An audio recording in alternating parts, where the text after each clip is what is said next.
In the Unreal Engine, we make heavy usage of existing functionality, such as actors, pawns, characters, components, and so forth, existing functionality. Now to get started, I want to discuss actors, the AActor class, and that actually comes from something else called the UObject. Or in other words, it inherits from a UObject. So what is a UObject anyway? I want to discuss this in a bit more detail before we continue on. That is, I want to discuss the basic hierarchy and the basic inheritance tree here.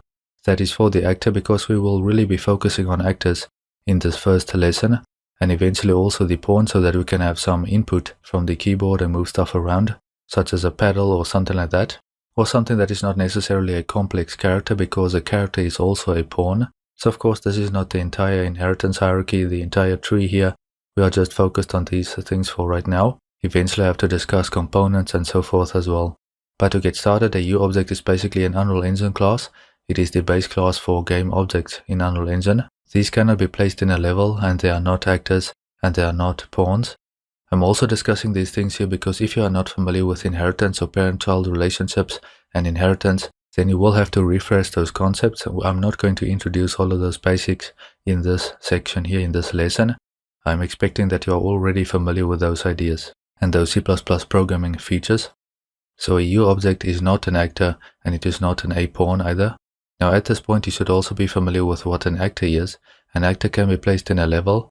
It is a UObject because it derives from UObject, but it is not a pawn. Now what is a pawn? A pawn can be possessed by a controller. That means we can have some player controller or an AI controller possess, or in other words control, that pawn.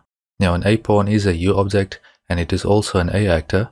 Now as I mentioned, it does not stop here. In Unreal Engine we have more classes in the hierarchy. So for example, we have the character class, which includes a cylinder collider component and various other things. So those expand on what is available already. But to get started, and for this lesson, for our first projects, we are concerned with the A pawn and with the actor. I will also actually only be discussing UObjects on a high level in this first lesson.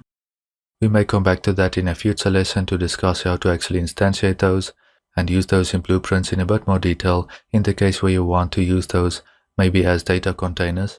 But just to get started, we need to learn how to work with A actors and the A pawn so that we can actually go in and make use of that already existing functionality to code gameplay elements.